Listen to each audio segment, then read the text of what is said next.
in his home just rehearsing how to sing or anything like that. It's a spur of the moment thing, and we've often been doing it like that. A lot of stuff is coincidental. We're just winging it, improvising.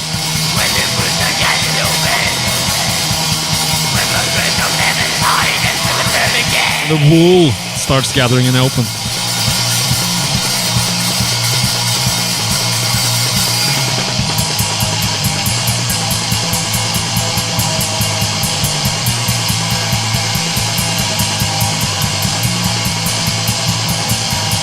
Drums sounding treble, but still all natural as usual.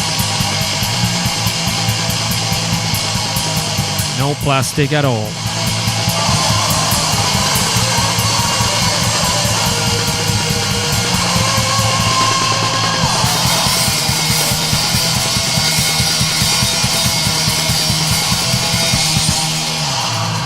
Can't remember who actually does solo on this album.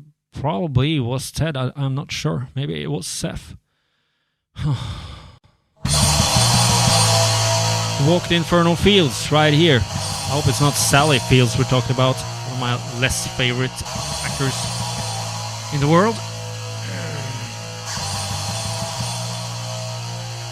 March 1992 I made this. This is obvious Bathory 1987, 1986 influence.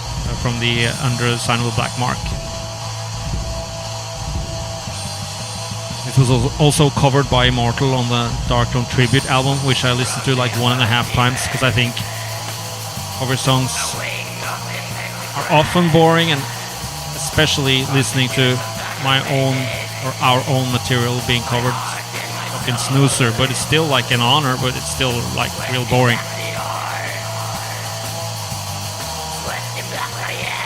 No one ever pinned us against the wall and said like, why are you copying Bathory to this extent? But I was real clear in interviews, like I said earlier on this commentary disc, that we really wanted Bathory and Celtic Frost stuff back in the limelight, so to speak. So we were thinking retro and revival of the black flame of the 80s.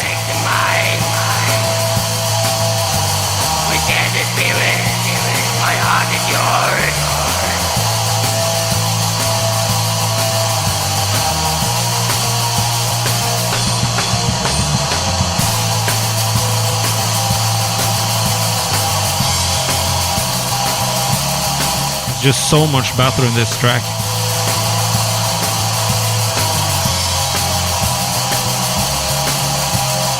I am your disciple, and therefore my own. The weapon I will be, the demons that possess me. We will ride this sentence of death. Which is, this is kind of strange. This is probably the last Darkthrone song I wrote until I started writing for Transylvanian Hunger like 1.5 years later. You should think that this total Bathory style song here would be written maybe early 91 or something. Instead it was like a year later. This should have been like an obvious song for A Blaze in Northern Sky, I should think. Here it is, the last song that I wrote for this album.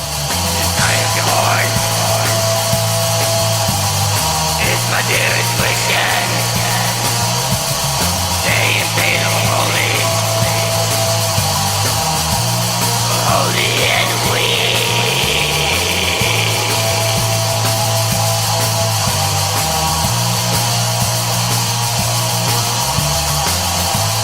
The back of the album has very efficient photographs, very nice frame, simple layouts. All black and white. Again, an album cover with just one of the band members in black and white. And one hell of a puny birch tree in front of it all.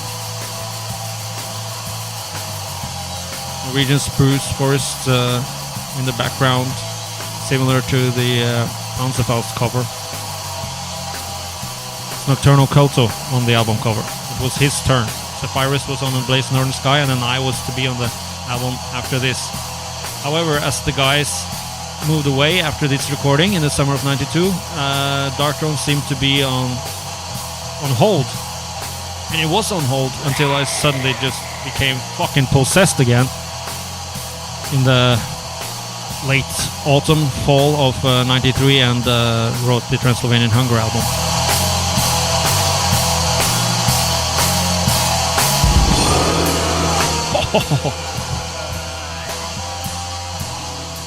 That transition right there. And there are additional cymbals pitched down. You can hear in the background. Inspired by Celtic Frost's more ambient tracks from 𝗙𝗏𝗄𝗏 and Morbid Tales. No doubt.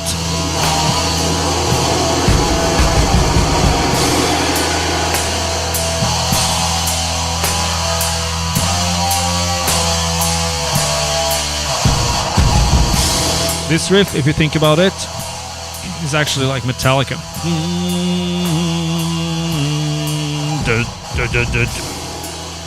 In this setting, it sounds completely like black metal, but it's a Metallica riff, I think.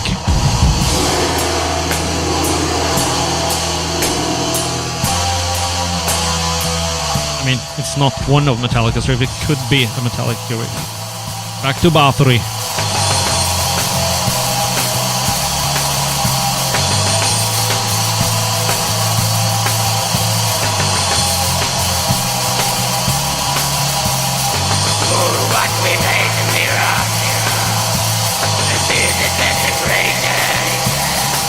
And the echo effect for Nocturnal Cult's vocals here are absolutely gorgeous. I think actually these days Rust from Sweden has that same effect, and it works wonderfully for them as well. You go get their damned Hellish Voids album. You know what I'm talking about. You hear it.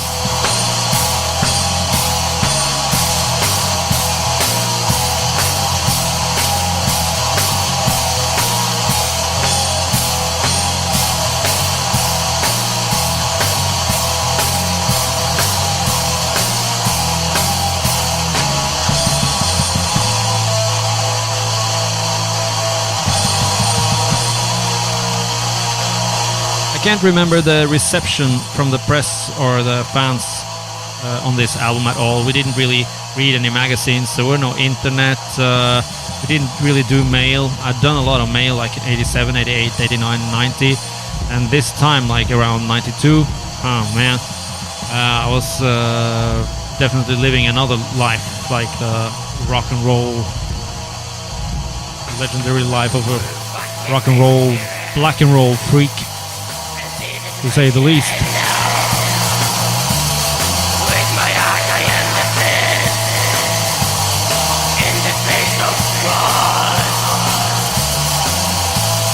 So, you know, it wasn't until later than that we sort of understood that this had become iconic in a way.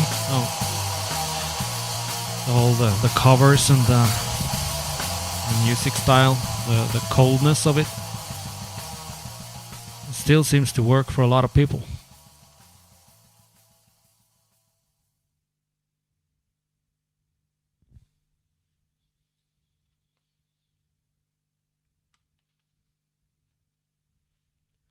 The 8 seconds leading up to the best song I probably did for the black metal period of Darkthrone. Under a Funeral Moon. For crying out loud.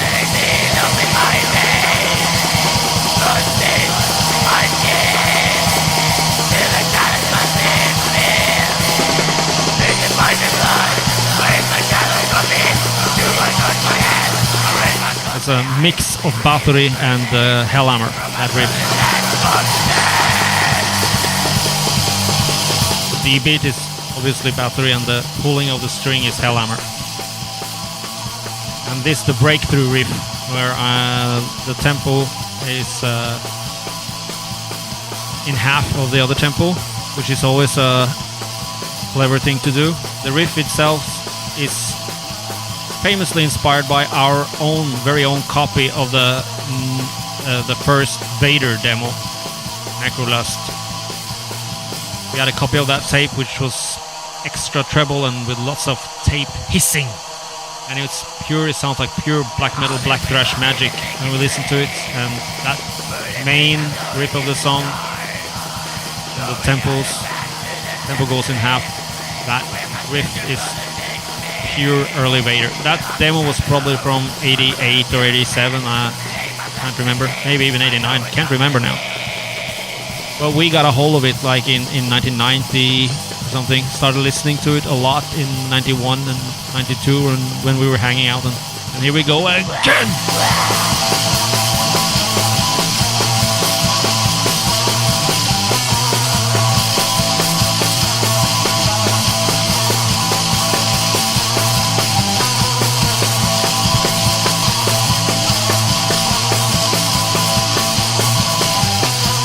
No real refrain on this song. This is sort of the refrain without vocals. Battery again. Battery style.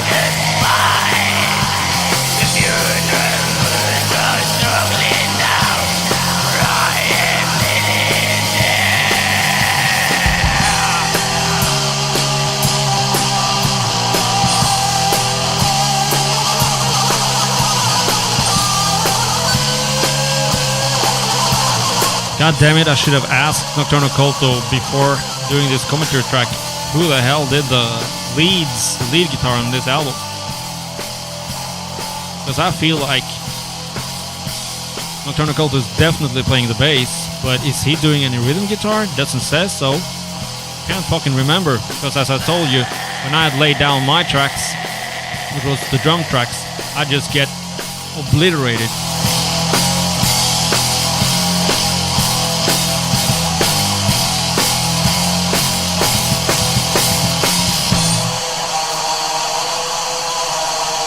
This is probably inspired by Mayhem Live Leipzig session again. This riff right here is sort of similar to the first riff of the Unholy Black Metal song, which is strange because 𝗏𝗏𝗏𝗏 wrote Unholy Black Metal song and I wrote this song.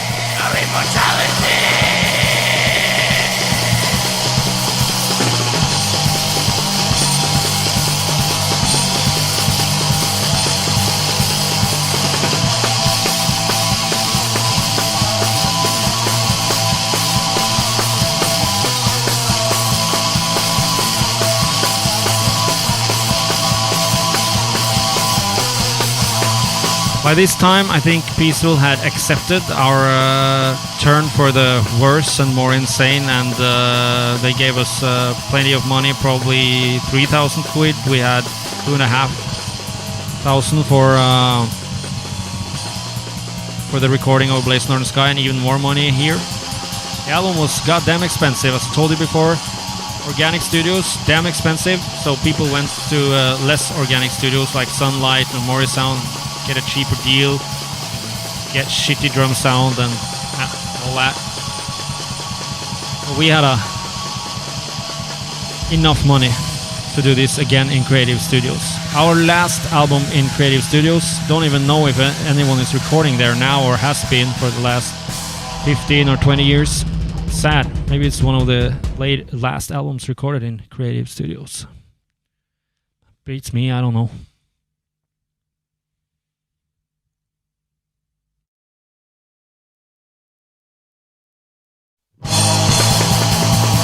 Alright,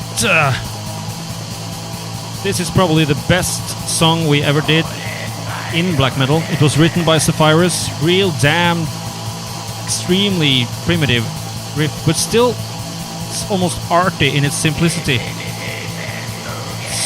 It's difficult riff to sort of follow, the marking of the drums feels strange.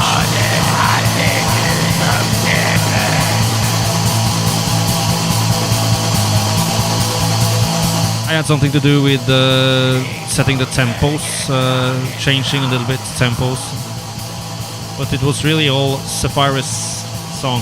his crown achievements in Darkthrone, and also Darkthrone's crown achievement for black metal. I think this song is, and like 20 years afterwards, today, this is what I would DJ if I would DJ any black metal Darkthrone. And in this song, the extremely loud floor tom will win every time.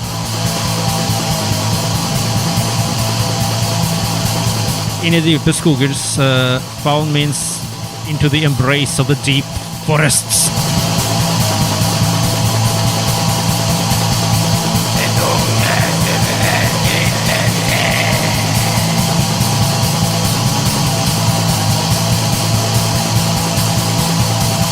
That was one of Norway's first songs with Norwegian lyrics. Probably did it at the same time as 𝗏𝗏 did. We didn't know about each other at the time that we were both gonna do that.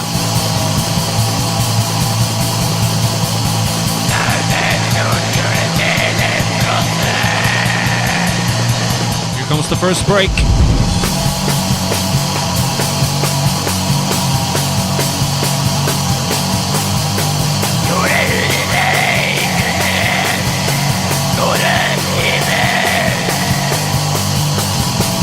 That riff is just pure Hellhammer, Motorhead, done with the really cold sound, and that means we could take Hellhammer, pull in Motorhead, and make black and roll, and make that part of black metal. But I really think it was Hellhammer that first started so early by doing black and roll, but no one called it black and roll then. After we'd been doing this for a while, also other bands came too, like Carpathian Forest, and then suddenly people were calling it black and roll.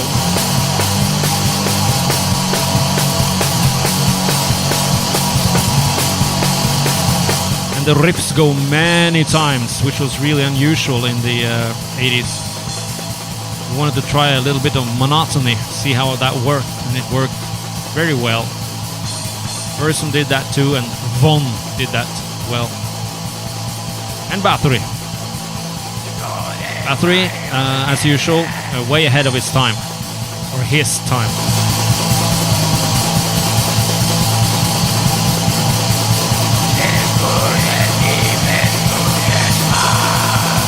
It was the guys in Norwegian band called 𝗏𝗏 that once upon a time said that we should start writing in Norwegian. Took some years before we did it. But here in the summer of '92, we were ready. No one seemed to care if we sang in Norwegian or English. People were really just down with this ice cold vibe. Anyway, here we go again with the break.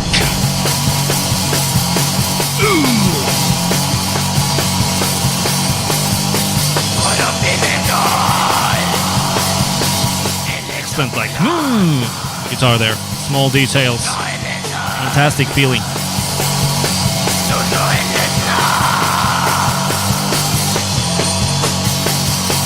Soon I will play this riff just slower, like really sticking, like this.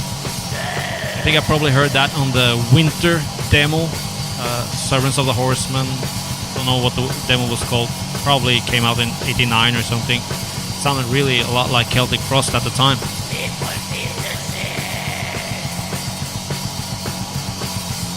I remember I used to love doing this.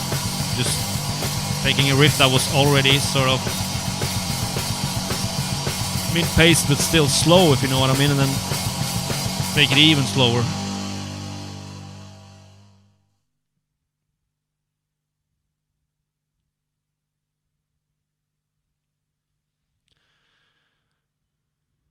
So the last song is about to hit us.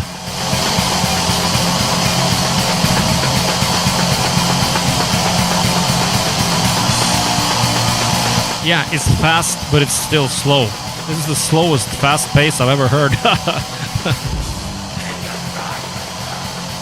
Again, trying here to emancipate, or what the fuck is called, the feeling of 85 Battery, the Return album, which is really their most abyssic and obscure album.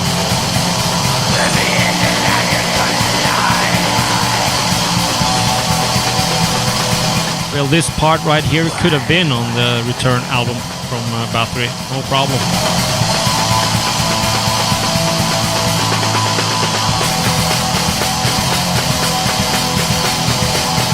Yeah, and that riff as well. And they said we were like a 90s band. Fuck that, man. This is pure 85, man. Portland probably wrote it in 84. We're doing nothing new to this either. It's just total abyssic, obscure black metal from 85 worship.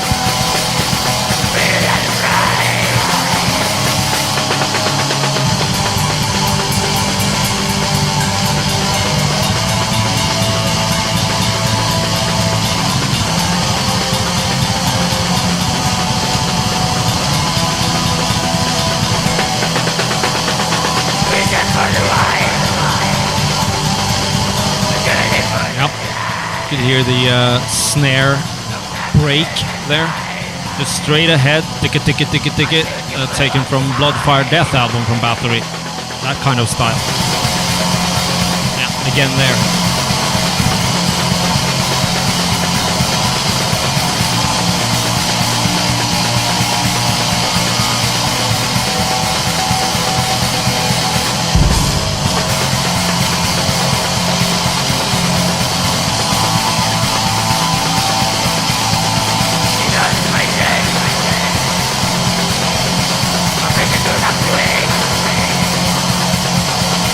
And as getting the equipment to the studio and back from the studio, I have no recollection at all how that happened. You'd have to ask Ted sometime or something. I don't know, I'm clueless. I was supposed to be obliterated at the time, it just the memory fails served me right there on that. Don't even know why that would be interesting.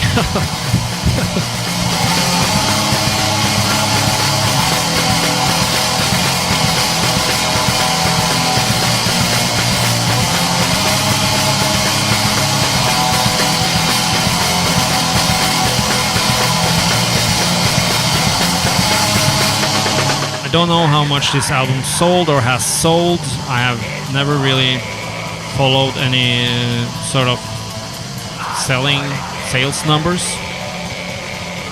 Clueless about that. But it seems like that people are talking about the Blaze of Northern Sky, Transylvanian Hunger a lot, and they don't talk that much about this album. And that feels strange to me, because this is where we really delivered a pure black metal album. No real, it's not so emotional as Transylvanian Hunger. Probably it's just damn cold. Maybe it was too cold, I don't know what the fuck.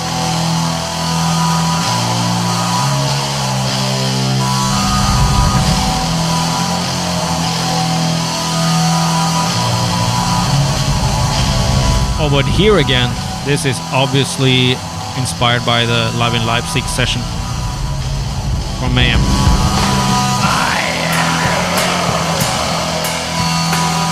I think that Mayhem played in Leipzig in 1990 or 91, and we got the tape right after, so we listened to that a lot, because it was the only recording we had with Pelle dead singing for Mayhem. So it was it's just magic to listen to that. We've been so inspired by Death Crush by Mayhem earlier, and then came Live in Leipzig that we all had on tapes, and yeah, it inspired probably like 7% of this album. It's not a real church bell, it's not an effect. It was something that I bought for my drum kit, and I didn't know how to use it. It was sort of supposed to be under a symbol or something, and when you played on it like in real time, it would only go like bing. Then I just got the idea that this has a clear tone but a little bit fucked up, since you could beat on it with a drumstick and sort of vibrate it a little bit. And I thought if we would put that on later and then fade the sound with some octave box of some sorts, it would sound like a real mean ass bell. And even the bell here sounds damn cold and strange. The one beat where they go dang and whoa, the end. What the fuck happened there? Yeah, there you had it again. I have no idea what that is.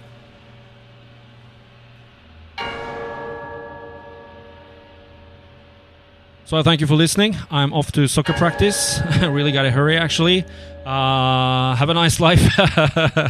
See ya. Bye.